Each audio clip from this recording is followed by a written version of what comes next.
Assalamualaikum warahmatullahi wabarakatuh.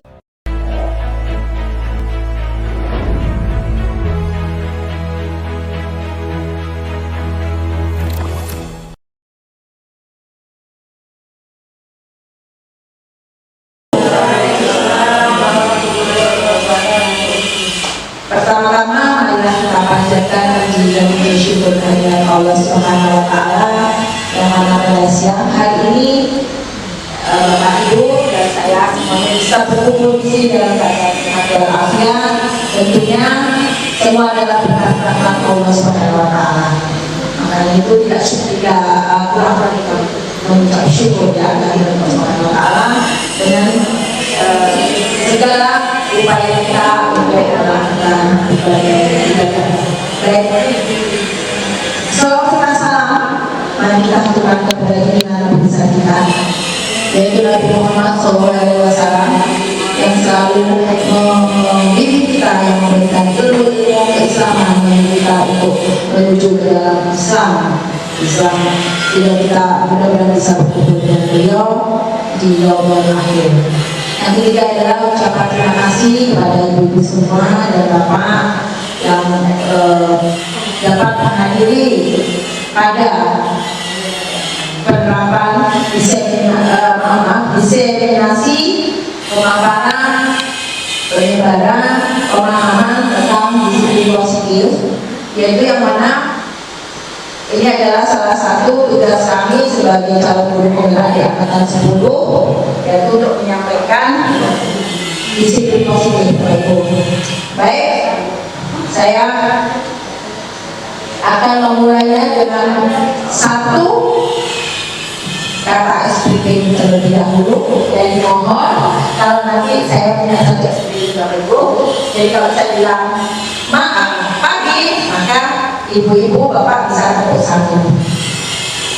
Kalau saya bilang siang, tepuknya dua. Karena memang sudah siap sehingga bisa kita supaya fresh nanti konsentrasi. Kalau saya bilang malam berarti tidak tepuk ya, ibu. Jadi pagi tepuk satu, siang tepuk dua, malam tidak tepuk. Baik ya. Mulai. Siang dua kali, malam siang pagi siang malam. Terima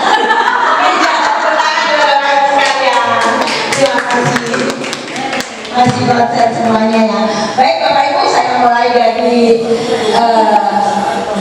tujuan pendidikan, yaitu tujuan pendidikan menurut Hajar Dewantara ya adalah menuntut segala kodrat yang ada pada anak untuk mencapai keselamatan di mana Bapak Ibu yang setinggi-tingginya ya sebagai manusia, agar mereka mencapai kebahagiaan untuk dirinya dan di masyarakat ya Bapak Ibu ya, sebagai anggota masyarakat dia akan mencapai kebahagiaan. Jadi kita adalah menuntut siswa kita. Ini adalah tujuan pendidikan menurut Ki Hajar Dewantara. Ini dia filosofi pendidikan Ki Hajar Dewantara. Semua anak itu terlahir dengan bakatnya masing-masing, unik ya Bapak Ibu. Jadi anak itu punya karakteristik sendiri-sendiri, punya potensi dan bakat sendiri-sendiri. Lalu tugas guru hanya menuntut bakat tersebut agar tumbuh, agar melejit, kita menggali potensi mereka supaya mereka tumbuh hingga mencapai keselamatan, mencapai kebahagiaan setinggi-tingginya nanti ini saat mereka bergabung atau tumbuh di masyarakat. Guru ibarat petani, anak ibarat biji jagung. Lalu kodrat alam dan kodrat zaman, jadi kita harus mendidik anak-anak itu sesuai dengan kodrat zamannya Bapak Ibu. Maksudnya di sini adalah kita tidak bisa menyamakan mendidik anak-anak itu sesuai dengan zaman kita. Kita dulu guru kita ketat, disiplin, dididik saya coba saya waktu dididik sama guru saya, kalau saya nggak bisa hafal gerakan tari sekian hitungan, maka maka tugas saya adalah disuruh mendak itu diduduki sama guru saya selama hampir 30 menit. Itu adalah bentuk daripada hukuman, stimulus respon pada masa pembelajaran saya. Tetapi itu tidak bisa diterapkan pada masa sekarang ya, maka kita harus mendidik anak kita sesuai dengan zamannya. Zamannya anak-anak itu bagaimana sekarang? Anak-anak sekarang harus lebih merdeka, lebih bebas menentukan ide dan tujuan pembelajaran mereka, keinginannya apa, kebutuhannya apa. Itu yang dinamakan merdeka. Jadi kita berpihak kepada murid. Bapak Ibu, menumbuhkan budaya positif kita itu dengan nanti apa yang akan saya sampaikan pada siang hari ini. Budaya positif di sekolah yaitu nilai-nilai, kebiasaan-kebiasaan di sekolah yang berpihak pada peserta didik. Nah, nilai-nilai ya, kebiasaan-kebiasaan yang berpihak pada peserta didik agar mereka dapat berkembang menjadi pribadi yang kritis. Ini yang diinginkan adalah ini. Jadi kita berusaha menumbuhkan anak-anak memiliki pribadi yang kritis. Ya Bapak Ibu, penuh hormat dan bertanggung jawab itu adalah budaya positif. Nah, pada sekarang ini ada paradigma baru, perubahan paradigma, bukan paradigma baru Bapak Ibu, mohon maaf. Jadi perubahan paradigma tentang budaya positif. Nah, ini dia perubahan paradigmanya. Untuk membangun budaya positif, nah, sekolah perlu menyediakan apa? Ya, menyediakan lingkungan yang positif. Jadi untuk meningkatkan, untuk membudayakan budaya positif, mari kita buat lingkungan kita itu senyaman mungkin untuk anak-anak, ya, nyaman, tertib, agar murid-murid kita apa? Mampu berpikir. Kalau sudah tempatnya nyaman, enak, mereka akan berpikir secara kritis, mandiri dan bertanggung jawab. Jadi tempatnya dulu yang dinyamankan, tempatnya dulu yang dienakan untuk anak-anak kita. Baik, asalnya disiplin dikaitkan dengan kontrol. Ya, dalam hal ini adalah kontrol guru terhadap murid. Apa itu kontrol? Kita lihat kembali. Ini dia Bapak Ibu, perubahan paradigma menurut William Glaser tentang teori kontrol. Ada 4 ilusi teori kontrol.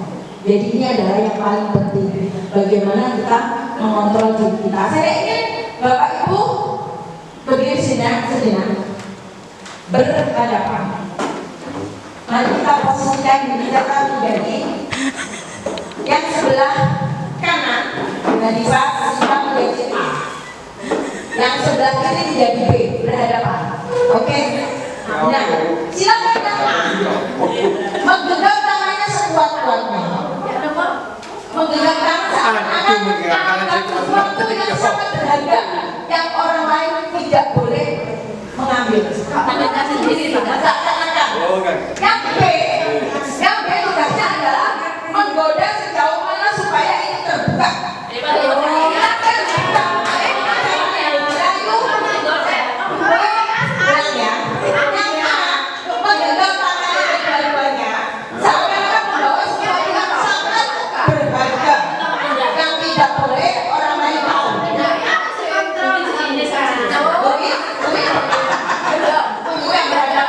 Bu Titi, Bu Fatma,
perubahan paradigma teori kontrol sesuai dengan ilusi bahwa yang dapat mengontrol diri kita adalah diri kita sendiri. Bahwa kita disuruh orang lain ya berbuat apapun, kalau kontrol kita mengatakan bahwa kita tidak mau membuka, itu adalah kontrol diri. Jadi setiap manusia, setiap individu memiliki kontrol terhadap dirinya sendiri. Baik, kita menuju ada 4 ilusi Bapak Ibu. Jadi itu adalah tadi sangat asik sekali ya. Ternyata memang sangat mempertahankan apa yang ingin diketahui. Ya, ilusi guru mengontrol murid. Bapak Ibu pernah mengontrol anak selalu. Ayo anak, pakai bajunya yang rapi. Ayo pakai sabunnya, atributnya yang lengkap. Ya enggak? Sepatu harus ya. Karena itu peraturan sekolah ya. Maka apapun yang dipakai mereka itu adalah kira-kira terpaksa atau tidak Bapak Ibu? Terpaksa karena mereka mengikuti aturan sekolah. Jadi anak-anak dipaksa untuk mengikuti tujuan sekolah ya. Mengikuti tujuan sekolah. Jadi padahal anak itu memiliki tujuan sendiri yang punya apa namanya argumen sendiri bahwa tujuan sekolah dengan tujuan mereka itu berbeda. Aku kalau nggak pakai sabun itu loh aku beda. Kita kan tidak tahu tujuan anak-anak itu apa. Ya, aku nggak pakai sepatu itu loh, sepatu mungkin bisa atau kehujana. Jadi tetap kita akan memberikan apa mengontrol mereka. Mengontrol mereka. Bapak Ibu yang baik. Yang kedua adalah ilusi bahwa semua penguatan positif efektif dan bermanfaat. Ya. Semua penguatan positif. Jadi bahwa kita memberi penguatan apapun yang dilakukan oleh sekolah itu adalah menurut kita tujuannya positif. Itu menurut kita. Tetapi menurut anak-anak berbeda. Ya, mari nanti kita akan menuju Bapak Ibu ya menuju ke sana. Ya, ilusi bahwa kritik dan membuat rasa bersalah mampu mengeluarkan karakter. Si jenis anak ibu, kon ibu mana bisa ditelan kon ibu bolak-balik antara tugas, bolak-balik izin ke belakang ke kamar mandi. Itu yang selalu untuk Sophie. Aku kok selalu dilokno males, aku selalu dilokno izin, aku selalu dilokno belakang. Maka kritik itu akan menguatkan karakter kepada si Sophie, bahwa itu akan tertanam pada dirinya bahwa aku ini loh arek sing selalu telat, sehingga itu akan membuat dia terkucil, terisolasi dari teman-temannya sebetulnya. Karena itu adalah labeling istilahnya, labeling, melabel atau istilahnya menjustifikasi ya kepada Sophie bahwa Sophie selalu melakukan hal-hal yang negatif. Nah, bahwa yang selalu benar itu adalah Bapak Ibu guru. Mari kita lihat kembali ke yang keempat. Ilusi bahwa orang dewasa itu berhak memaksa. Nah ini, nek seorang dewasa berhak memaksa karena aku guru kok. Aku guru kok, orang itu cuma sama saya. Tujuan kita itu mendidik, ya, mendidik, mendisiplinkan anak. Tapi disiplin itu apa? Sebetulnya, ya Bapak Ibu ya. Kita akan sana kalau dikaitkan dengan teori filosofi dia adalah bahwa kita ini harusnya menuntun Bapak Ibu. Baik, lanjut. Nah ini dia. Perubahan paradigma dengan stimulus respon. Stimulus respon Bapak Ibu. Kalau dulu zaman kita yang ini yang dinamakan stimulus respon mencoba merubah agar berpandangan sama dengan kita. Anak-anak diharapkan patuh kepada peraturan, nurut kepada kita. Untuk bodoh kalau kita, baik, ya. Besok kalau punya upacara, datang nggak boleh terlambat. Patuh sama kita mereka sesuai aturan. Besok jangan datang terlambat, ya. Besok kita jadi petugas upacara, ada kabel 2 masuk, ya. Tuh. Nah, itulah seringkali kita muncul dari diri kita ke siswa kita. Nah, pada saat kontrol kita berusaha memahami pandangan orang lain, ya, pandangan orang lain tentang dunia. Jadi pandangan mereka itu punya pandangan tersendiri berbeda dengan pendapat dan pandangan kita. Jadi kita tidak bisa menyamakan pandangan orang lain dengan pandangan kita. Itulah Bapak Ibu untuk teori kontrol yang pertama. Yang kedua adalah perilaku buruk dilihat sebagai sumber masalah. Seperti di Sophie selalu salah di mata kita. Pandangannya selalu sebagai siswa yang melakukan kesalahan. Nah, bagi Sophie, bagi siswa-siswa seperti Buddha, Alvin, ya, Via, mereka punya tujuan untuk melakukan itu sebetulnya. Jadi maka kita sebagai pendidik memahami masing-masing anak punya tujuan dan maksud untuk melakukan hal tersebut. Nah, ini ya. Keempat, yang saya bisa mengontrol orang lain. Saya bisa mengontrol orang lain. Saya bisa mengontrol orang lain, tapi Anda tidak bisa mengontrol orang lain. Yang dimaksud apa ini? Jadi saya tidak bisa mengontrol Bu Lali, Bu Indri, dan sebaliknya beliau-beliau ini tidak bisa mengontrol diri saya. Ya, karena kontrol itu ada pada dirinya sendiri, pada diri kita. Saya tidak mengontrol, karena saya punya kontrol sendiri. Saya tidak melakukan seperti yang dilakukan sama Bu Indri, sama Bu Nadira, sama Mas Lato, sama Bu Indri. Itu karena saya punya kontrol sendiri. Menurut diri saya, kontrol saya ini sudah bagus menurut saya, ya. Yang terakhir adalah model berpikir menang atau enggak. Nah, sekarang apa sih Bapak Ibu makna budaya positif? Budaya positif itu apa sih dari kata budaya? Ya, budaya itu berarti adalah pembiasaan ya Bapak Ibu ya. Apa contoh penerapan yang telah kita terapkan? Tentunya kita itu sudah melakukan budaya positif Bapak Ibu di sekolah kita. Ya, kalau melihat dari sisi kita kapok kota sama kita sama motor kita bisa atau dengan teman. Ya, siapa yang mengontrol kita? Misalkan si A mengontrol kita. Ayo hari ini kita latihan. Kalau ada melakukan sini. Nah, padahal kontrol itu tidak semua harus bisa menuruti orang yang mengontrol kita. Ya, jadi apa? Bagi yang mengontrol harus aku menang, kontrol aku menang aku kontrol kaki. Biasanya ada Bapak Ibu di sekolah seperti itu. Kontrol semuanya, ya. Begitu kita menurut maka dianggap menang-menang, dianggap kalah. Yang menang adalah si pengontrol. Nah, sekarang ini Bapak Ibu, apa itu makna disiplin? Saya ingin tahu apa makna disiplin. Mungkin ada yang bisa menjawab makna disiplin. Boleh, ini namanya diskusi Bapak Ibu. Silakan.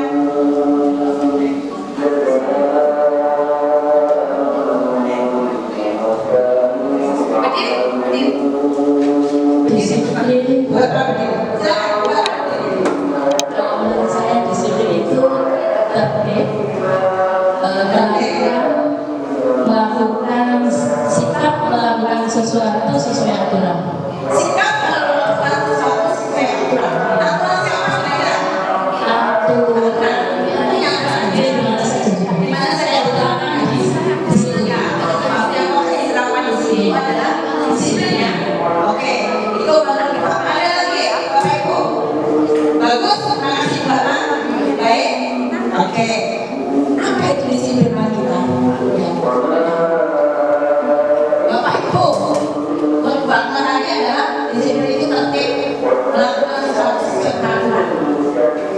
Kata disiplin sering dikaitkan dengan kata tertib, betul, ya. Terakhir dan kepatuhan pada peraturan, kata disiplin juga sering dihubungkan dengan hukuman.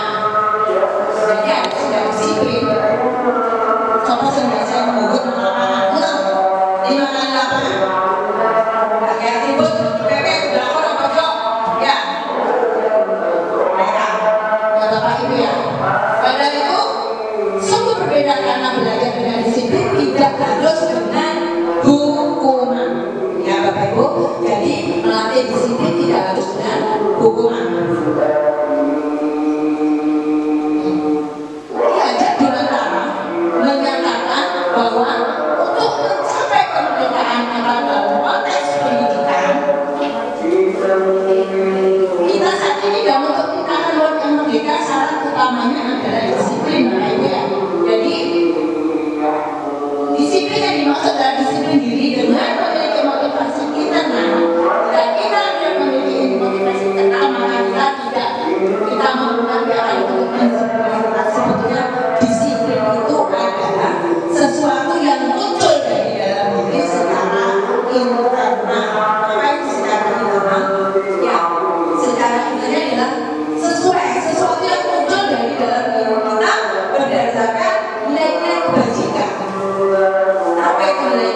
yang muncul itu adalah disiplin Bapak Ibu. Tanpa ada uang untuk saya toko telat dinilai Bapak kok yang aku telat mesti ambil mulutku. Bapak Ibu pernah nggak telat dari sekolah? Setiap hari. Nah, kalau ada yang setiap hari terlambat, karena hari ini bukan guru ya, kalau setiap hari pasti nanti tugas akan bertanya menunggu. Ya, apa-apa. Terima kasih. Hari ini memang semua dari lapisan yang terjadi Bapak Ibu. Itu semua saja. Jadi kalau yang namanya Bapak Ibu di sekolah yang lambat, pasti betul. Akan takut karena dinilai oleh Bapak Kepala Sekolah. Malu kepada teman, mereka akan telat terus. Ya enggak? Tapi manakala ibu-ibu datang lebih pagi, alhamdulillah saya dimasuk sebetulnya lebih pagi datangnya. Tapi beberapa hari ini memang agak kesiangan Bapak Ibu. Tapi alhamdulillah mempunyai kesadaran diri. Meskipun saya belum datang CGP, kalau nggak salah saya datangnya sebelumnya dari Malang, tapi saya usahakan setiap pagi. Apakah berdiri Bapak Ibu? Itu berdiri ditambah lagi dengan mengikuti CGP yang ilmunya sangat bermanfaat. Saya sendiri promosi ya Bapak Ibu ya. Bapak Ibu sangat-sangat baik sekali ilmunya. Harapan saya teman-teman semua, beberapa setiap tahun ada yang mengikuti CGP. Saya berharap Bapak Ibu bisa mengikuti CGP. Sangat bermanfaat ilmunya. Kedua adalah ini kaitannya dengan pendidikan ya Bapak Ibu. Jadi kalau ada salah satu CGP tiap tahun akan lebih banyak itu dalam kita akan mengalami kenaikan signifikan ya Bapak Ibu ya. Itu pengaruh sekali. Jadi saya inilah paling tidak terima kasih untuk semangatnya mau daftar ya. Silakan akan dibuka nanti angkatan ke-12. Semangat Bapak Ibu. Ya, nah, inilah teori motivasi perilaku manusia.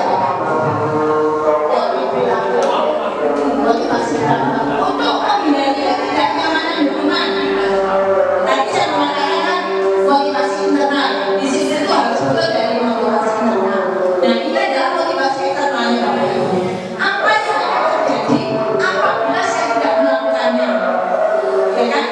Nah, ini saya berangkat ke sekolah itu pagi, karena saya takut kalau dianggap guru yang melanggar aturan sanksi. Nilai saya itu saya jelek, nilai saya jelek. Tetapi kalau kita melakukannya secara internal, jadi ada untuk menghargai diri sendiri, menjadi insan sesuai harapan kita. Kalimatnya adalah saya ingin menjadi orang seperti apa. Saya ingin menjadi sama nanti anak-anak juga begitu siswanya. Kalau gurunya sama, kamu nanti ingin menjadi anak yang seperti apa. Kita pun sama. Kita ini akan menjadi orang guru yang seperti apa. Kan gitu Bapak Ibu. Jadi paling tidak ini kita dulu yang harus dibuat. Bapak Ibu saya di sini tidak mengajari, tetapi karena memang saya ini kebetulan juga sama-sama belajar, juga baru mencoba. Jadi saya ingin bisa merubah diri saya. Saya ingin bisa, tapi alangkah baiknya kalau semua itu diterapkan di Bapak Ibu, karena memang alhamdulillah nanti saya akan cerita bagaimana saya juga beberapa kali menangani anak-anak dengan penerapan disiplin positif ini. Ya Bapak Ibu ya. Untuk daftar ibadah dari orang lain atau institusi, Pak Roy memberikan dia ingat bagi guru dari guru yang absennya paling awal. Wah, baik sekali. Atau hanya memberi senyuman. Kalau murid gurunya telah kasih senyuman, bingung gurunya. Ya, itu mengajar. Nah ini yang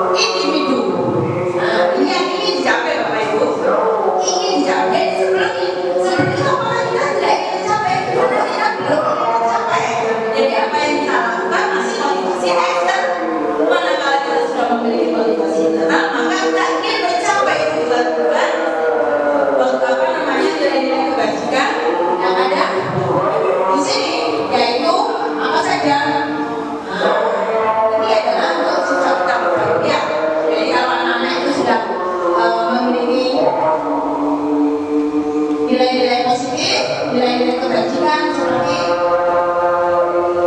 mandiri, kenalan kritis. Yang nomor satu adalah beriman dan bertakwa. Bapak Ibu, karena nomor satu adalah visi kita juga bertakwa kalimah. Jadi siswa kita harapannya adalah selalu memiliki budi pekerti sesuai dengan visi kita, sesuai dengan nilai-nilai kebajikan yang ada di sini. Selalu kita tekankan untuk melakukan penerapan akhlak Tuhan. Contoh apa yang selalu kita lakukan sebetulnya Bapak Ibu kaitannya dengan akhlak Tuhan dan anak-anak? Apa kira-kira yang selalu dilakukan kebiasaan akhlak Tuhan kaitannya dengan budi luhur yang setiap kita lakukan sama anak-anak? Sholat duha. Ya, sholat duha.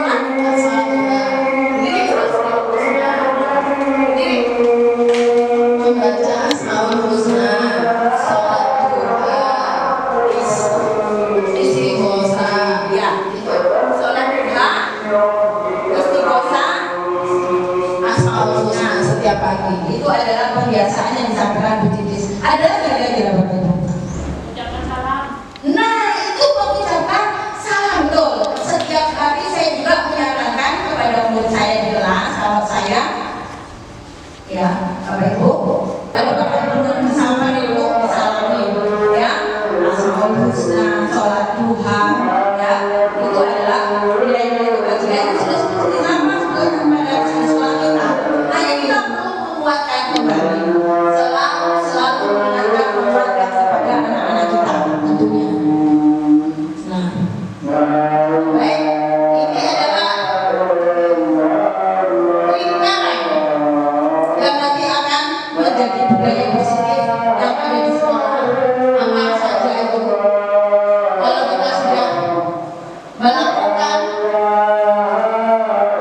peraturan kelas, keyakinan kelas, lingkungan positif, ya, dari peraturan sekolah, maaf, dari peraturan kelas.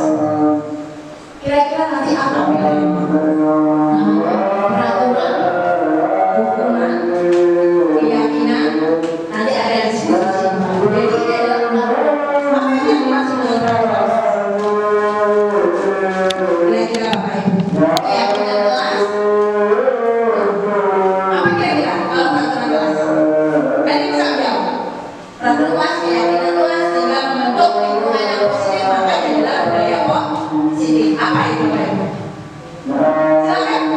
Kalau sudah berani Pak, peraturan kelas? Ya, berani Pak bisa menjawab tantangan tadi. Untuk keyakinan kelas berarti kesepakatan antara guru dan siswa. Seperti di kelas tidak boleh makan, berarti yang tidak boleh makan seperti itu. Ya, menurut Bu Najibah, kalau peraturan kelas adalah peraturan dibuat oleh kedua belah pihak, ya. Ya betul Bu Najibah. Jadi antara guru dan murid. Ya. Ya, peraturan betul. Jadi peraturan kelas itu adalah peraturan yang dibuat oleh kedua belah pihak. Kalau siswa melanggar, berarti dia memiliki hukuman. Memiliki apa? Bu Najibah. Mereka akan berhukuman apa? Kalau ada peraturan Kalau siswa melanggar karena sudah ada peraturan yang sudah disepakati, berarti hukumannya yang berlaku yang di awal tadi peraturannya seperti apa, berarti yang hukumannya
guru dengan siswa dengan tujuan supaya proses pembelajaran itu bisa berjalan efektif.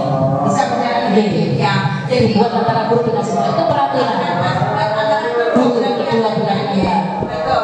Nah, menurut Bu Fatma, kalau kita lebih sesuai dengan ke peraturan kelas atau keyakinan kelas? Kalau keyakinan kelas itu kesepakatan yang di peraturan tadi sudah dibuat ya. Kemudian keyakinan atau kesepakatan kelas itu berasal dari sebelumnya peraturannya dibuat untuk di. Jadi keyakinan itu berasal dari peraturan sebelumnya. Keyakinan kelas itu berasal dari peraturan sebelumnya. Untuk kita nanti di keyakinan yang baru dijual. Oke, terima kasih Bu Fatma. Keren sekali. Terima kasih untuk menambah. Jadi Bapak Ibu, keyakinan kelas itu adalah keyakinan yang dibuat oleh anak-anak. Jadi kalau peraturan memang betul dibuat secara kedua belah pihak harus dilaksanakan ya tentunya. Dan anak kan mendapatkan hukuman apakah itu sangat adil atau berbeda buat anak. Nah, kalau keyakinan kelas adalah keyakinan yang dibuat oleh anak-anak sendiri dengan mereka memberikan konsekuensi sendiri buat anak-anak.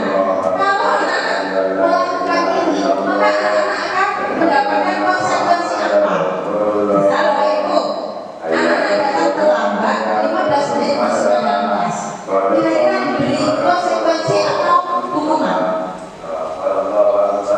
Konsekuensinya bagaimana? Kalau Bu Fatma mengatakan konsekuensi. Jadi anak yang terlambat ke kelas 15 menit terlambat, kita tidak memberi hukuman ya, tapi kata Bu Fatma kita beri konsekuensi. Kira-kira apa ya Bapak Ibu? Mungkin Bu Fatma bisa menambahkan mungkin yang sudah disepakati tadi. yang contohnya yang sudah disepakati apa kira-kira kalau konsekuensi? Karena anak yang membuat kalau konsekuensi.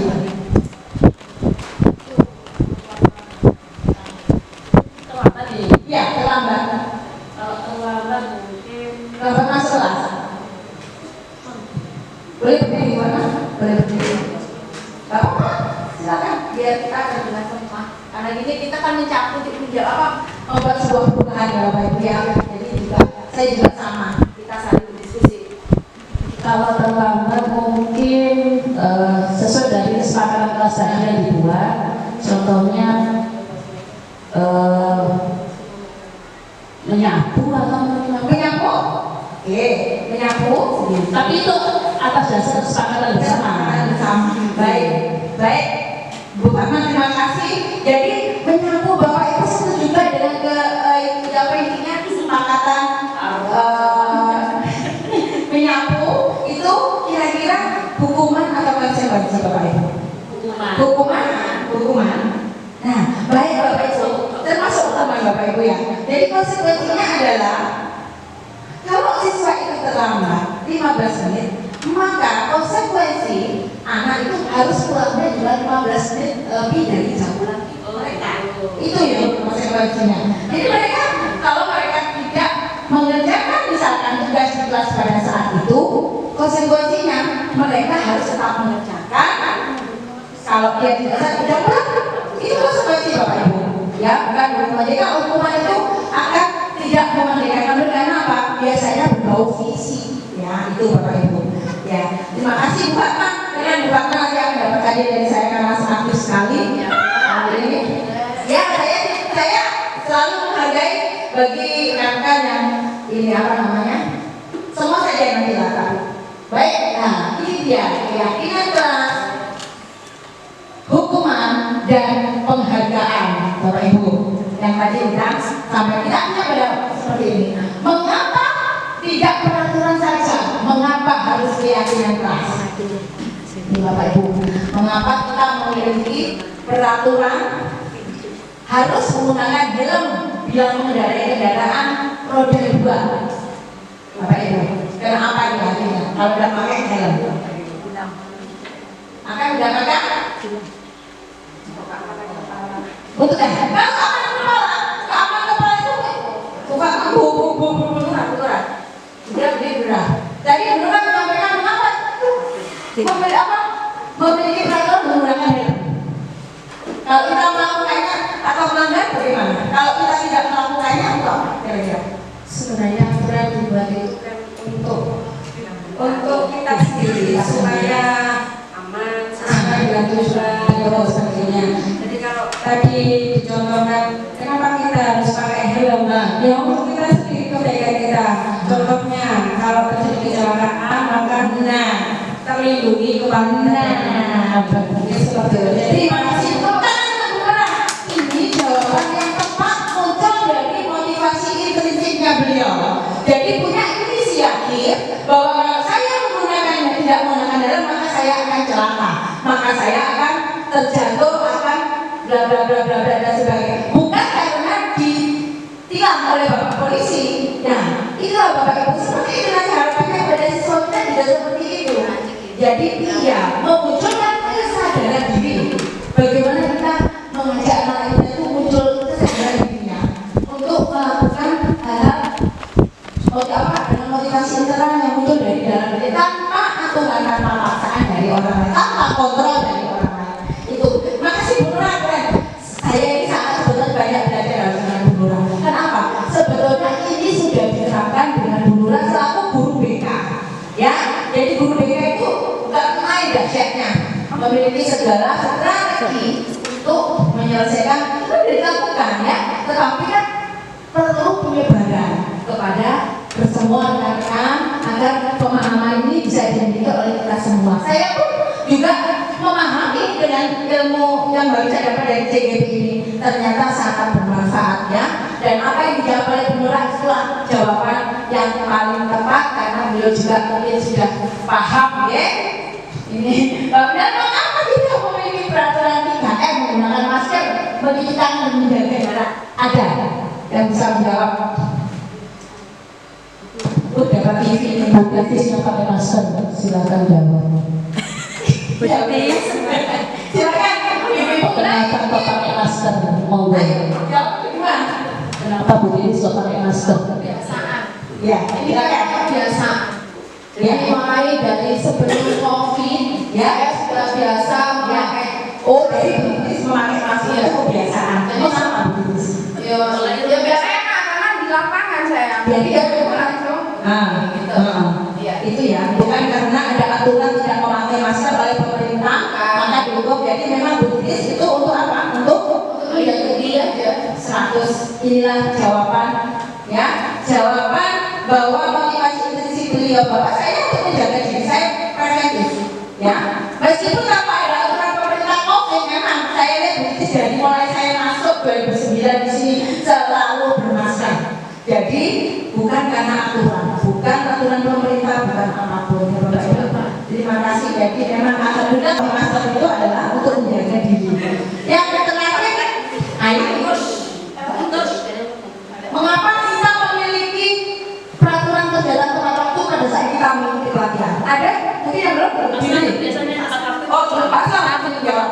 Tepat waktu datang biasanya tepat waktu. Nanti dapat dia. Gondrong banget terlambat ngomong aku. Karena kebiasaan Bu.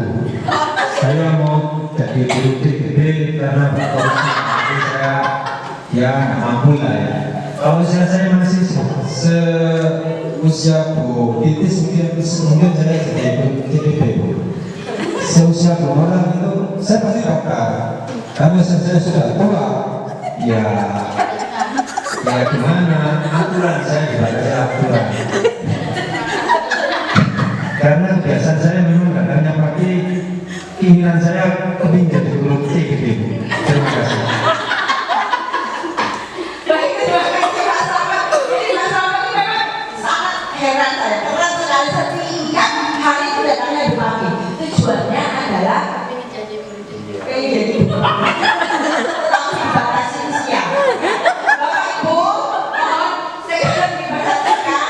Jadi sekarang PGRI itu sudah berusaha memperjuangkan untuk CGP baru. Jadi mulai tahun ini 2024 itu umur sudah tidak dibatasi Bapak Ibu. Jadi,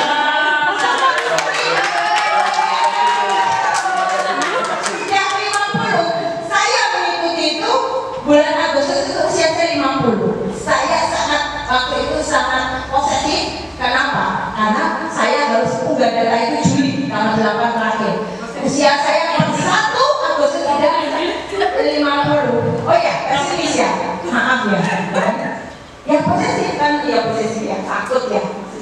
Jadi saya itu dibatasi, tetapi akhirnya berjuang Bapak Ibu, berjuang pada saat ada Zoom dan berdialog dengan Kementerian ya, Pendidikan.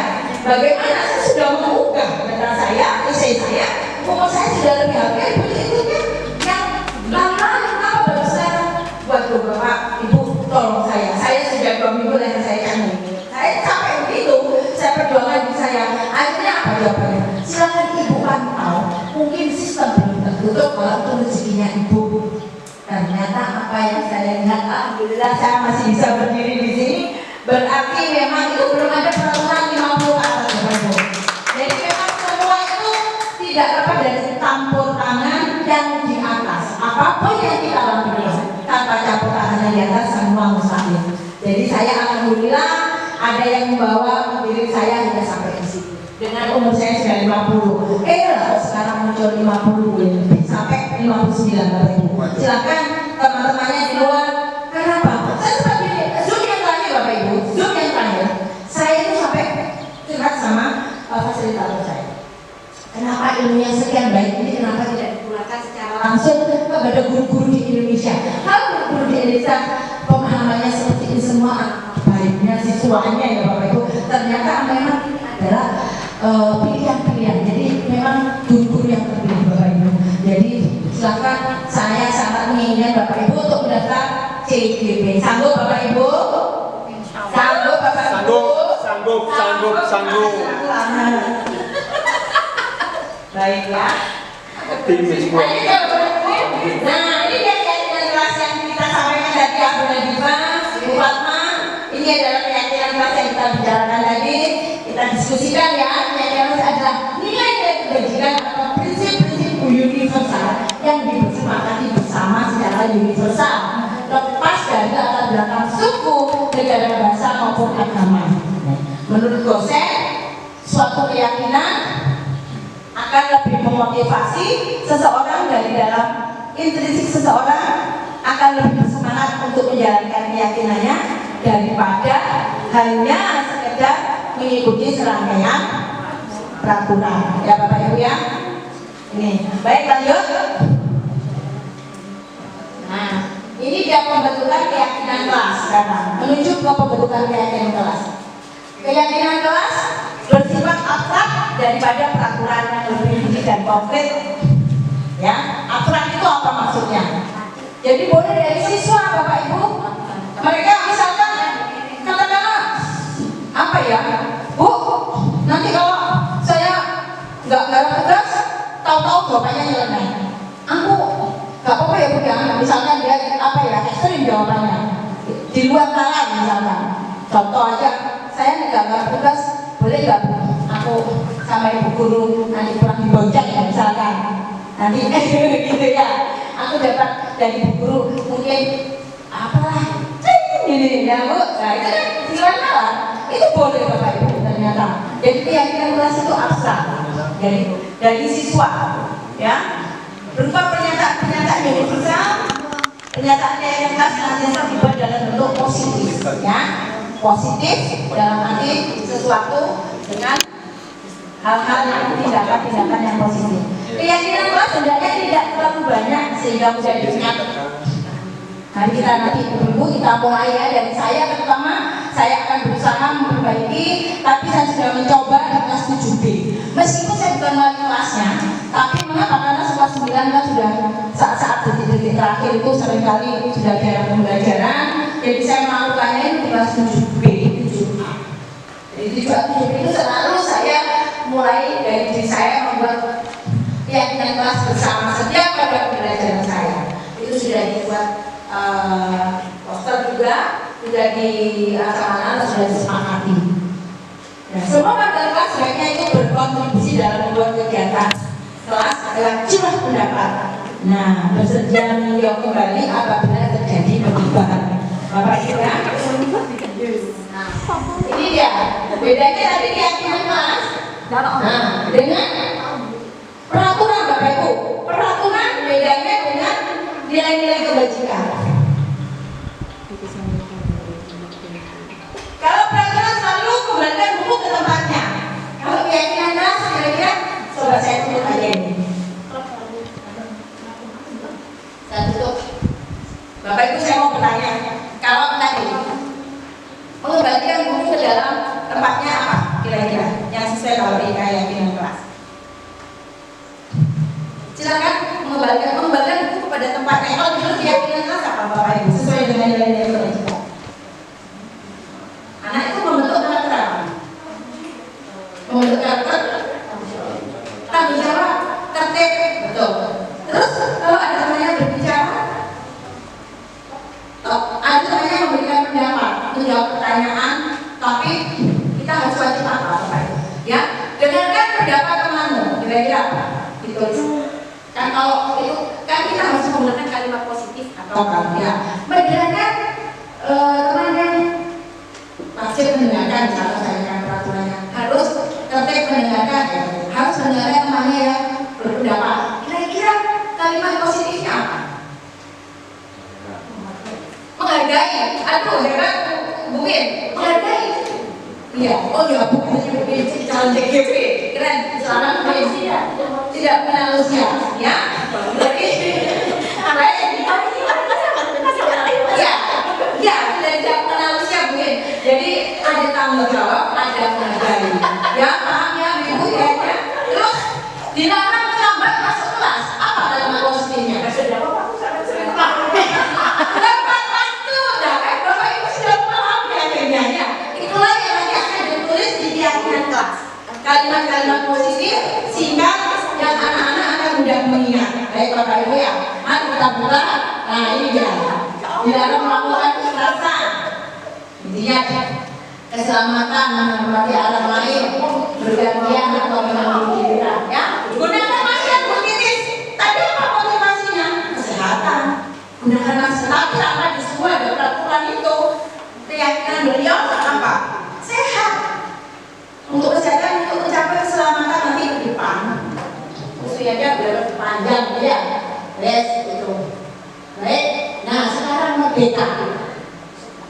Menurut Hajar Dewantara, merdeka itu artinya tidak hanya terlepas dari apa itu perintah, akan tetapi cakap untuk memerintah dirinya sendiri. Jadi yang dinamakan merdeka bagi siswa adalah ada apa Bapak Ibu? Apa Bapak Ibu? Merdeka, cakap untuk memerintah dirinya sendiri. Jadi tadi itu motivasi dari oh saya ingin sekarang lebih baik. Saya ingin inilah tidak dengan terlambat supaya saya tidak mendapatkan pembelajaran itu lebih konsentrasi, tidak tergobok-gobok. Itu kan memerintah dirinya sendiri. Anak-anak itu seperti itu. Saya mau datang pada saat diseminasinya Bu supaya saya dapat ilmu yang manfaat, ya, nggak terlambat. Kalau tadi saya keluar, saya kehilangan momen tadi umur CGP bahwa sekarang sudah tidak dibatasi. Jadi itu bagi Bapak Ibu guru yang di sini ini sampai selesai. Karena apa? Tujuannya itu tadi memerintah dirinya sendiri untuk mendapatkan ilmu daripada budaya positif. Baik Bapak Ibu, sekarang ini dihukum oleh penghargaan. Jadi kalau maksudnya apa Bapak Ibu dihukum oleh penghargaan? Sebetulnya menurut Bapak Ibu dihukum oleh penghargaan. Ya, pengaruh jangka panjang, pendek dan jangka panjang. Penghargaan menghukum, penghargaan mengurangi kecepatan, penghargaan tidak efektif, penghargaan merusak hubungan. Bagaimana maksudnya di Bapak Ibu? Penghargaan itu adalah sebetulnya dihukum. Penghargaan itu hukuman sebetulnya. Menurut ya, ribetnya betul itu penghargaan. Jadi begini Bapak Ibu, kalau kita memberi penghargaan kepada di dalam pasal jadi kita terlena hanya kita tidak ya santai-santai. kita santai-santai aja. Penghargaan itu bagi Bu Fatma ya, bagi siswa. Motivasi. Ya, penghargaan itu motivasi menurut Bu ya, untuk diri kita, untuk siswa kira-kira apa itu penghargaan? Dari kebanggaan. Penghargaan itu menurut kita penghargaan ya, untuk siswa ya, penghargaan. Menghargai kepada dia tujuannya itu apa? Untuk memacu semangat. Untuk memacu semangat kan? Apakah penghargaan itu bisa memacu semangat? Iya, bisa. Bisa. Oke ya, Bapak Ibu ya.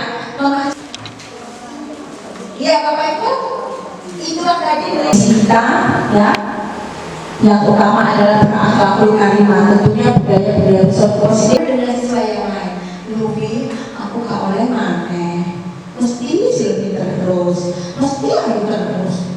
Bagaimana Bapak Ibu dengan siswa yang lain? Kalau kita menyatakan bahwa penghargaan itu untuk memotivasi semangat, betul, untuk salah satu siswa, sedangkan kita ini harus memerdekakan siswa, membahagiakan semua siswa yang ada di kelas, bukan hanya Silmi, bukan hanya Ayu, bukan hanya ilmiah yang anak-anak berprestasi. Bagaimana dengan anak-anak kita yang perlu merdeka? Kita harus berpihak pada mereka, tetapi mereka itu tidak semua Bapak Ibu. Nah, jadi Bapak Ibu, penghargaan itu adalah mematikan kreativitas, ya, menghukum Bapak Ibu, akan memunculkan sifat anak yang lain itu akan iri. Jadi sebaiknya apa? Penghargaan itu tidak ada Bapak Ibu. Mari kita buat itu adalah sebagai proses untuk menghargai. Maksudnya proses bagaimana? Jadi kita hargai anak yang tidak bisa menjawab itu. Kalau dia tidak bisa menjawab, beri waktu sekarang, beri waktu nanti, beri waktu besok. Jadi mari kita Bapak Ibu, penghargaan itu adalah hukuman bagi anak yang tidak mendapat hukuman. Dia akan merasa terkucil, tidak akan merasa bisa, karena tadi kontrol tadi. Kamu tuh mesti terlambat, maka label itu akan tertanam pada dia. Karena dia akan, wah aku dia yang kecelakaan, aku dia yang nakal. Itu akan tertanam Bapak Ibu, ya. Jadi mohon maaf. Jadi makanya memang sulit. Nah, untuk karena sulit itu mari kita mulai dari diri kita sendiri, kita mulai dari terus menerus Bapak Ibu, terus menerus. Jadi saya sudah berusaha di kelas saya. Kemarin Bapak Ibu, kelas 7B wajib mengumpulkan tugas video ke saya. Itu tugas sudah, ingat tugas itu adalah di awal Budi sudah memberi materi penciptaan tari mulai dari unsur pendukung tari, level, gerak, pola lantai, dan make up. Itu semua untuk di akhir pembelajaran kalian bisa memunculkan, menampilkan penciptaan karya mereka. Tetapi apa Bapak Ibu? Mereka saya tidak biarkan.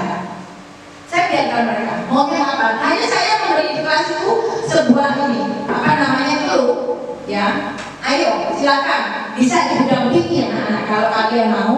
Yang belum mengumpulkan video, ibu bisa mendampingi kalian nanti setelah pulang sekolah. Tapi saya tidak memaksa. Saya tidak memaksa. Karena ternyata apa yang terjadi, mereka muncul dengan sendirinya latihan ekonomi, kantin, latihan di KRP, iki udah di pramuka itu, situ. Dia ada proses saya tak tunggu memang yang penting selama masih koridornya kan mereka Bapak Ibu ya. Jadi memang kita itu menuntun apa yang terjadi. Laki-laki itu keluar semua Bapak Ibu. Mulai sampai datang. Rene pakai Bu Aminah Black masih punya saya nggak apa-apa. Setelah anak berposisi saya akan dampingi anak laki. Apa yang terjadi? Oh ya Bu, bencong Bu, sambil joget-joget itu. Jadinya bencong, ya. Setelah saya pulang, ternyata nanti akan saya munculkan video Bapak Ibu. Ternyata muncul video laki-laki yang dikirim tanpa atas sebuah saya. Mereka sudah memiliki motivasi sendiri untuk itu tadi Bapak Ibu. Kenapa? Mereka tidak butuh penghargaan, mereka butuh proses. Jadi proses itulah yang kita hargai. Jangan ada memberikan penghargaan. Jadi perlu kita hargai semua siswa yang bisa menjawab dan tidak bisa menjawab. Tetapi kita tetap memperlakukan konsekuensi dengan melakukan keyakinan kelas ya. Bapak Ibu, mereka setuju nggak yang saya sampaikan ini? Setuju tidak? Yang saya sampaikan ini? Setuju ya, terima kasih. Mari kita paling tidak saya hanya menyampaikan ya Bapak Ibu ya. Mari saya akan bisa juga memperbaiki diri. Mari kita berdiskusi. Sebaiknya anak-anak ini mari kita ajak untuk menjadi anak yang lebih merdeka. Ya baik Bapak Ibu. Ya. Nah, bentuk program kebajikan apresiasi ini dia. Beri pengakuan secara khusus, pengakuan secara pribadi, pengakuan kepada semua murid Bapak Ibu, tetapi bergantian. Pengakuan apa? Bahwa anak itu memang bisa melakukan, anak itu bisa mengerjakan, anak itu bisa melaksanakan. Itu secara bergantian. Ya, bila perlu kita untuk memojok diri dengan anak, perlu sekali. Berikan anak ruang, Bapak Ibu. Beri anak ruang untuk berbicara, untuk curhat, atau apapun dari kesulitan-kesulitan mereka. Jadi satu contoh nanti, ternyata saya juga kemarin sempat menyelesaikan kasusnya Dewi yang bengak-bengok. Ternyata memang sudah ketahuan apa latar belakang dia sekarang sering bengak-bengok. Saya belum, kedua kali saya belum melalui pendekatan. Ternyata kemarin juga sempat lagi, tapi saya belum melakukan pendekatan untuk kedua kali. Tapi yang jelas pada saat itu kesulitan itu sudah teratasi pada hari itu, dan dia sudah bisa pulang dengan hati lega, legowo setelah dia melakukan. Mengapa kamu melakukan hal itu? Nanti kami juga ini Bapak Ibu selanjutnya ya. Ini fokus pada proses Bapak Ibu yang di bawah ini ya. Jadi bergantian memberikan apresiasi, bentuknya apresiasi Bapak Ibu. Jadi pendapat atau kalimat-kalimat positif, deskripsi positif. Ini contoh pengakuan apresiasi kebajikan. Ini dia pembuka, nilai kebajikan, dan situasi kapan. Kemarin saya perhatikan, Ibu kemarin perhatikan kamu kok sangat antusias, sangat energi, sangat aktif. Apa Bapak Ibu pada nilai kebajikannya? Rasa empatimu besar sekali. Ternyata intonasi itu penting sekali Bapak Ibu. Intonasi. Dan ini saya terima kasih sekali bagi Bapak Ibu guru yang memberikan umpan balik kepada saya untuk bisa mengendalikan emosi. Ini saya bercatatan garis tebal. Saya buatkan karena memang betul. Ngomong pun saya tidak terlihat seperti orang marah. Oh, nenek marah. Ya nggak Bapak Ibu? Iya, terima kasih. Betul. Itu saya jadi introspeksi. Jadi saya sekarang sedikit lembut, harus betul-betul dia belajar memakai menggunakan nada yang intonasinya lebih kayak orang Batak. Nah, kayak orang Batak itu memang kayak orang Batak ini. Saya tadi saya bilang orang Batak aja. Iya, ini Bapak Ibu. Rasa empatimu besar sekali, nak. Nah, itu kan ada ternyata Bapak Ibu. Aduh, saya harus banyak belajar. Bermain, itu bermain. Kemarin saya perhatikan kamu energi sekali. Membantu loh temanmu yang baru datang ke sekolah. Anak baru itu, si siapa itu? Si anak baru dari Sidoarjo itu siapa? Anak baru dari Sidoarjo. Daud itu kan anak baru. Kemarin kalau kamu bantu itu siapa? Daud. Kok kamu empatimu tinggi? Besar sekali. Situasinya pada saat apa ini? Pada saat menolong murid baru di kelas kita. Kita perlu diapresiasi seperti ini. Nah, ini contoh-contoh pengakuan. Saya menghargai. Terima kasih, kamu sudah melakukan ini ya. Jadi kemarin saya sempat praktekkan ya, ada belai. Oh iya ya, ternyata Yusuf Budi batik di foto itu sudah saya lagi menerapkan belai. Kalimat-kalimat rumpang. Jadi Bapak Ibu nanti akan tahu. Yang ikut kemarin visi guru penggerak, ada kalimat-kalimat rumpang untuk visi guru penggerak. Dan ini nanti juga akan muncul kalimat-kalimat yang penting sekali untuk menentukan bagaimana menyelesaikan masalah terhadap siswa. Ini ya Bapak Ibu lanjut. Tindakan guru. Nah, kira-kira Bapak Ibu sekarang ini Bapak Ibu, ini ada nanti yang paling banyak tadi Pak sudah ya catat ya. Yang paling banyak bisa mencatat ini nanti akan mendapat sesuatu. Mencatat boleh berdiri Bapak Ibu ya. Jadi saya biar tahu siapa yang mencatat 100 kali di dalam buku kalimat. Saya tidak akan terlambat lagi karena terlambat ke sekolah. Buku atau konsentrasi. Hukuman. Pakai sih. Pikir ya juga. Bu, ayo kalian juga silakan ini ya Pak. Enggak bisa ini. Lari mengenai basket 2 kali kan. Hukuman aku enggak akan jawab. Mari diminta untuk sampai berkali-kali. Menggantikan kertas teman-teman yang telah coret-coret. Konsekuensi. Membersihkan rumah air tidak tulis karena tersenggol bersama. Membersihkan daya. Meminta murid tidak mengenakan sepatu harian di sekolah karena tidak mengenakan sepatu di tangan. Ini ya. Meminta murid tidak mengenakan sepatu seharian. Konsekuensi. Saya juga melihat tandanya. Lalu jadi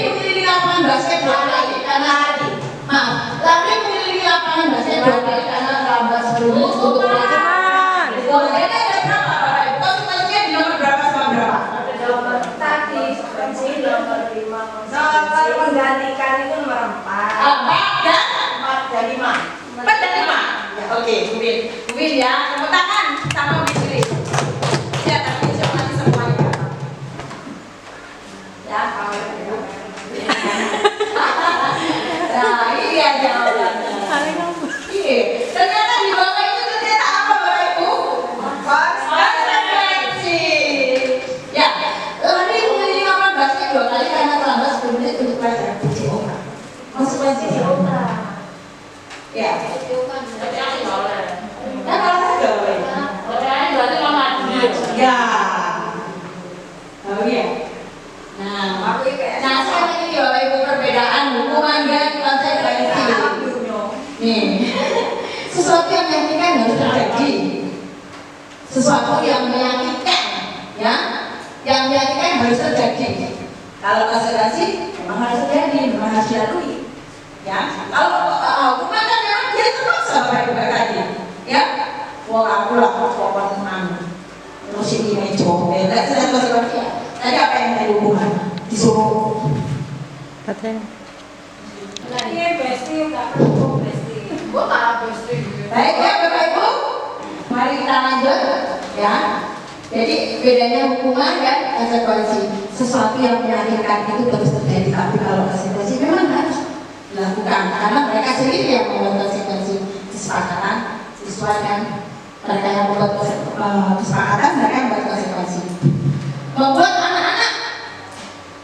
anak-anak sakit fisik maupun hatinya itu sakit. Dendam, jangka pengalaman itu hukuman. Jadi kalau ada komputer itu ternyata mereka itu sakit hati. Jadi sekarang saya terapkan begini. Kalau saya misalkan kan namanya anak ya, gergeten ya. Jadi kalau saya bisa hukuman, maka saya langsung minta maaf supaya tidak berdendam. Itu dari saya. Jadi saya tidak lihat supaya ya. Itu tapi anak indahnya memang setelah pembelajaran saya itu minta maaf ke siswa. Jadi bisa ngomong pulang dari sekolah itu mereka sudah artinya sudah senang bahagia kembali dan anak-anak itu pasti memaafkan kita. Setelah dia begitu pasti kalau kita salahkan mereka akan tertawa. Anak memberi kedisiplinan, anak akan menghargai disiplin. Ya, karena itu peraturan yang dibuat adalah kedua belah pihak atau dari guru. Paksaan, stimulus tambahan, mendorong anak menjadi diri sendiri, mendorong anak agar mudah menyesuaikan diri dan yang ada di situ semua Ibu, ya. Nah, kita lanjut sekarang kebutuhan dasar manusia. Nah, kalau berangkatnya dari tadi Bapak Ibu peraturan dan konsekuensi, kita sekarang menuju ke kebutuhan dasar manusia. Kita itu loh punya kebutuhan dasar. Setiap individu punya kebutuhan dasar yang tidak mau dihukum, tidak mau diatur, karena setiap individu adalah memiliki ingin kebutuhannya merasa dicintai. Ya enggak? Murid juga ngomong, anak kita itu dicintai, toh dikasihi, bukan diberi hukuman, bukan disuruh ini, disuruh itu, tapi mereka juga butuh. Oke, tadi yang tidak Bu Fatma adalah mempertahankan hidupnya benar survival.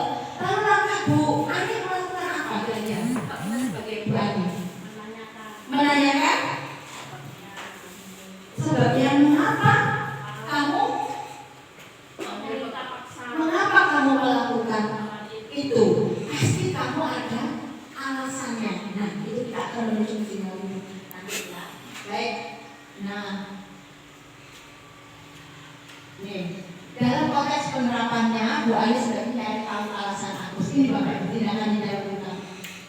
Ternyata benar, ia lapang, ya kan? Ya Bapak Ibu ya. Apabila jawaban Agus karena ia senang temannya jadi memperhatikan dia. Ini Bapak Ibu kita amati. Apabila jawaban Agus karena dia merasa bosan dengan perkara yang dibawakan ibunya. Jadi bermacam-macam alasan bisa. Kalau kita melakukan pendekatan, mengapa kamu melakukan itu? Alasanmu apa? Seandainya temanmu merasakan seperti hal yang kamu rasakan, mungkin dia akan melakukan seperti kamu Agus ya. Kita akan menuju ke ini Bapak Ibu. Nah, 5 posisi kontrol.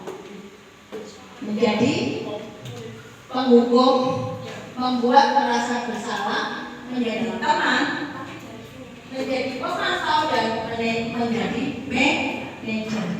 Kalau kita Bapak Ibu sebagai seorang guru, kalau kaitannya dengan Ibu Ani tadi, ya kita melakukan sebagai guru, kita sebaiknya melakukan apa Bapak Ibu? Mari kita lihat bersama. Apakah kita sebagai penghukum, pembuat merasa bersalah, sebagai teman, pemantau, atau manajer? Kita sebagai apa? Kalau sebaiknya teman ya. Baik, ada lagi? Bunda Diva, supaya tidak ngantuk, kita sebaiknya jadi guru itu menjadi apa? Ada penghukum, nah ada pembuat merasa bersalah, ada teman, ada pemantau, ada manajer. Ya, mengapa kita sebagai manajer? Karena di sana nanti kita akan muncul dialog-dialog, ya Bapak Ibu, yang akan menguntungkan murid, bisa menghargai murid. Ya, mengapa kamu melakukan itu? Ya, kalau kamu melakukan itu pasti kamu punya alasannya. Nah itulah Bapak Ibu. Jadi kita harus selalu sebagai manajer.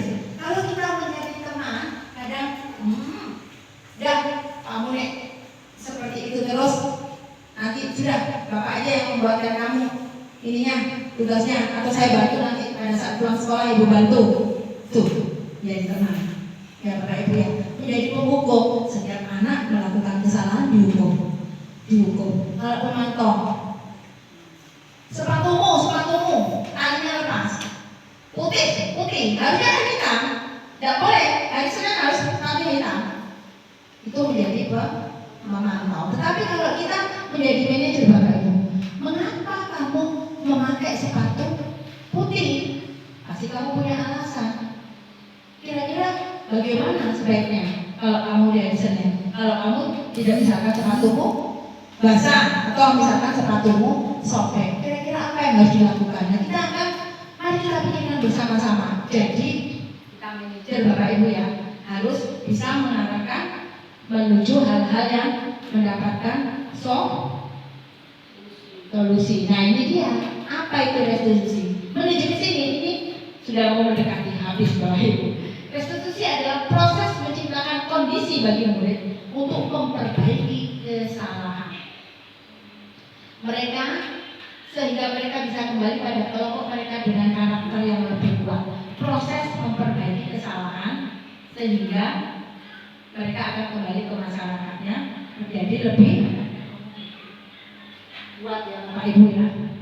Nah, mari kita lihat ini dia. Identitas gagal. Bagaimana kita mendapati murid itu mendapatkan identitas gagal menuju ke identitas sukses. Ya Bapak Ibu, ini ada sesuatu yang meyakinkan harus terjadi, yang seperti di awal tadi, ya hukuman, konsekuensi, sesuatu harus terjadi. Kalau restitusi merupakan pilihan. Sekarang saya mau tanya, perbedaan antara hukuman, kalau tadi kan hanya hukuman dan konsekuensi, hukuman, konsekuensi dan restitusi. Terakhir pertanyaan saya ini sepertinya, adakah yang bisa menjawab perbedaan hukuman, konsekuensi dan restitusi? Umurah yang bisa jawab. Ya, Bapak Ibu, Bumi, hukuman, baik, ya Bapak Ibu.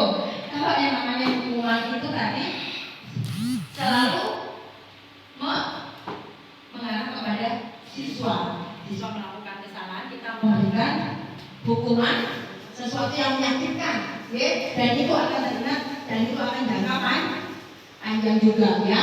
Korban mendapatkan keadilan, murid anak-anak akan tersakiti. Nah, kalau konsekuensi Bapak Ibu, sesuatu harus terjadi. Tidak nyaman untuk murid untuk jangka waktu pendek, tapi tidak jangka panjang. Ya, murid anak dibuat tidak nyaman. Tetapi kalau restitusi itu pada mengarah kepada solusi. Jadi kalau kita melakukan pendekatan restitusi, segitiga restitusi yang terberisi yaitu validitas, menstabilkan identitas, ya Bapak Ibu, setelah menstabilkan identitas, membuat menanyakan keyakinan itu yang ketiga, validasi pernyataan yang salah, lalu yang ketiga adalah menanyakan keyakinan. Ini dia ciri-cirinya, 9 ciri-ciri restitusi. Bukan untuk menuntut kesalahan, namun untuk belajar dari kesalahan, memperbaiki hubungan, tawaran bukan paksaan. Restitusi itu menuntun Bapak Ibu untuk melihat ke dalam diri kita, diri anak-anak. Restitusi menjadi kebutuhan dasar yang mendasari tindakan. Jadi banyak sekali ciri-ciri restitusi itu selalu digarisbawahi. Kita fokus pada solusi, itu adalah restitusi Bapak Ibu. Nah ini dia validasi tindakan yang pertama adalah stabilitas identitas, validitas tindakan yang salah, dan menanyakan keyakinan. Ini solusi yang dalam segitiga restitusi. Nih, kamu tentu punya alasan mengapa melakukan itu. Ya, atau kamu tadi melakukan di kelas mengambil makanan temanmu, kamu pasti punya alasan seperti itu. Nah, adakah cara yang lebih efektif untuk mendapatkan apa yang kamu butuhkan? Kira-kira ada nggak kamu kira-kira cara yang efektif untuk mendapatkan yang kamu butuhkan? Nah, setiap orang pasti pernah melakukan kesalahan. Ibu meyakini itu. Ibu pun kalau misalkan seperti kamu, pasti ibu akan melakukan sama seperti kalian. Nah, itu harus selalu Bapak Ibu catat. Kamu bukan satu-satunya yang pernah melakukan itu. Yang lainnya pun sama. Jadi anak-anak akan merasa dihargai. Kamu ingin menjadi orang seperti apa? Ya, ini kalimat-kalimat sedikit. Nilai-nilai apa yang telah kita sepakati? Kita kembali kepada keyakinan kelas. Kita ingatkan anak kita. Ya Bapak Ibu ini dia. Nah, ini penerapan segitiga restitusi. Baik, di akhir ini Bapak Ibu, saya perlihatkan video Bapak Ibu ya. Bagaimana? Bentar, ini dia. Video penerapan segitiga restitusi. Masih loading Bapak Ibu.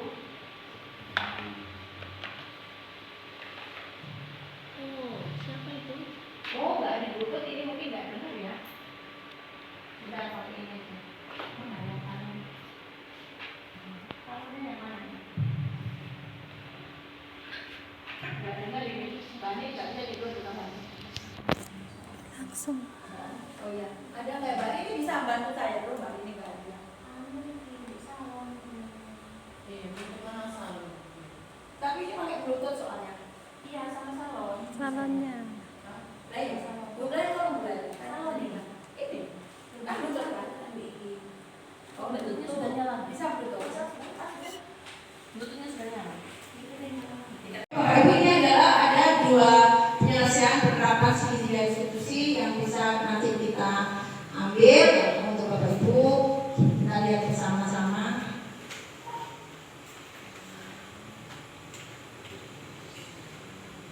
Untuk tahu nggak maksudnya terlibat hari ini tidak ibu dengar dari guru bahwa hari itu sering terlambat ke sekolah.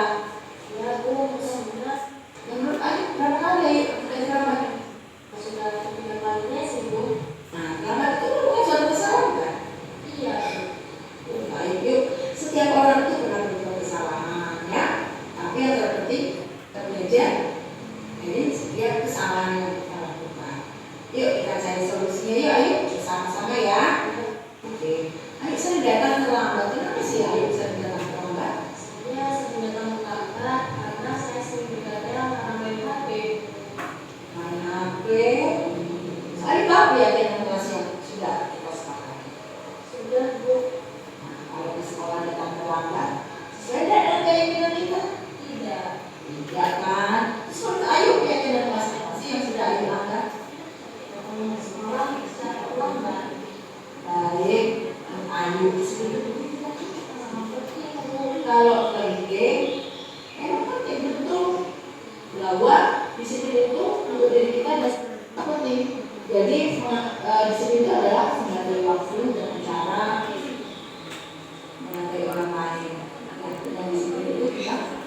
bisa tidak menuntut pekerjaan, bisa memberi pada orang lain, ya.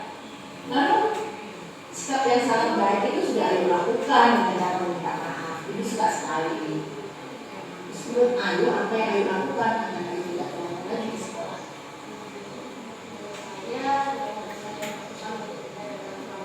Yaitu saya harus mengurangi main HP dan kembali bergadang lagi.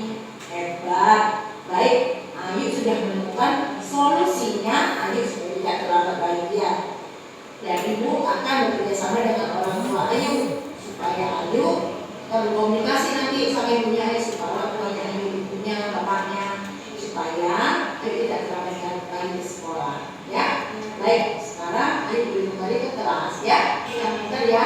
Ya, sukses selalu buat Ayu. Terima kasih Bu. Ya, Bapak Ibu, ini Ayu ini datang terlambat ya. Assalamualaikum warahmatullahi wabarakatuh. Perkenalkan, nama saya Ayu Lestari dari kelas 9B. Terima kasih kepada Ibu Lestari karena telah mengajak saya untuk mencari solusi agar saya tidak datang terlambat lagi ke sekolah. Yaitu Ibu Dwi memberikan solusi untuk saya agar saya tidak tidur terlalu malam dan bergadang lagi. Terima kasih Ibu Dwi. Wassalamualaikum warahmatullahi wabarakatuh. Satu lagi ya Bu ya, satu lagi. Habis itu sudah selesai. Dan satu lagi. Itu tadi adalah masalah kasus yang pertama, ini kasus kedua Bapak Ibu. Satu lagi. Masih yang sini tahu nggak dipanggil dulu ke kantor? Ini ada apa Bu? Ibunya mana dari itu Bapak. Hampir sama ya kasusnya Pak Ida. Kalau kamu hari ini kesal sama siapa? Bu, saya kesal sama si Jaya. Masa saya udah mengerjakan tugas, terus dia tiba-tiba mencontek tugas saya aja. Kan kesel saya Bu. Oh, contek. Tugasnya si Emi ya wajar lah kalau si Emi marah. Seandainya duduk di posisi Emi juga pasti udah agak marah seperti itu juga. Lalu apa yang kamu lakukan Hidayah? Saya marah-marah Bu, terus saya memaki-maki dia dan tanpa sadar saya membuka meja.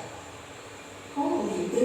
Ya, Pasti si Emi berbuat seperti itu ada alasannya kan ya? ya Bu, siapa yang gak kesel orang saya udah berusaha mengerjakan tugas, malah seenaknya sama dia mencontek. Ya wajar kalau si Emi marah-marah karena kerjaan contek. Tetapi itu lebih mengambil sini. Kalau sini tidak melakukan hal seperti tadi, contohnya memukul aja, itu kan. Lalu sekarang kita pikirkan yuk, apakah dari ini sesuai dengan keinginan kita? Sudah Bu, Terus menurut sini keyakinan seperti apa yang sudah dilakukan? saya mengerjakan teman. Oh, betul. Terus menurut sini menghormati anak teman itu penting tidak sih? Sangat penting dong Bu. Baik, kalau menurut Sylvie itu penting, jadi keyakinan apa yang harus dilakukan pada saat rumah? Saya harus bisa lebih bersabar jika ada teman yang sedang mencontoh tugas saya. Sylvie mau memperbaiki masalah ini? Mau Bu, Apa yang harus dilakukan untuk memperbaiki masalah ini? saya akan lebih bersabar untuk menahan diri dari anak saya. Saya akan berusaha jika ada teman yang sedang mencontoh saya akan berusaha untuk memberikan perhatian dan jika perlu, saya akan melaporkan dia ke wali kelas atau ke guru magang. Baik, terima kasih ya atas tugas Kak Sylvie. Ya, tepat sekali, terima kasih. Kamu Sylvie tetap semangat ya. Sekarang silakan Sylvie boleh kembali ke kelas ya. Terima kasih banyak Bu. Sama-sama.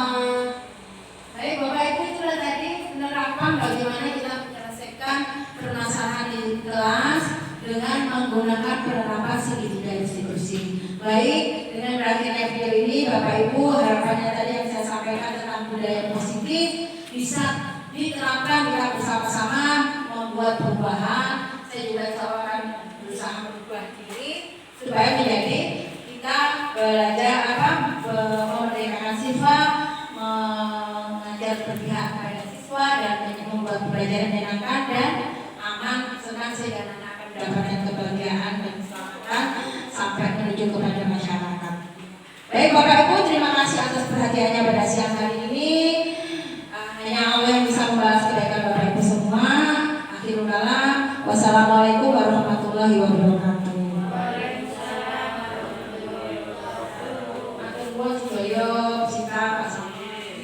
Nadima, Bu Lain, Bu Indri, Mbak Nini, Bu Yura, Bu Fatma, Bu Idris, dan Bu Win. Penuh santan nggih. Juga bersama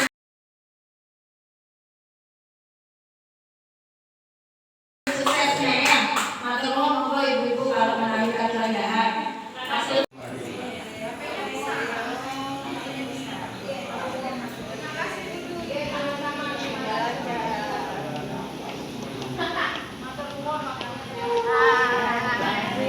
Sudah selesai.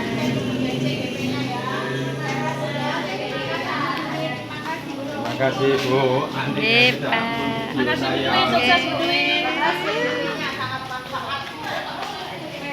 Kalau senyumnya.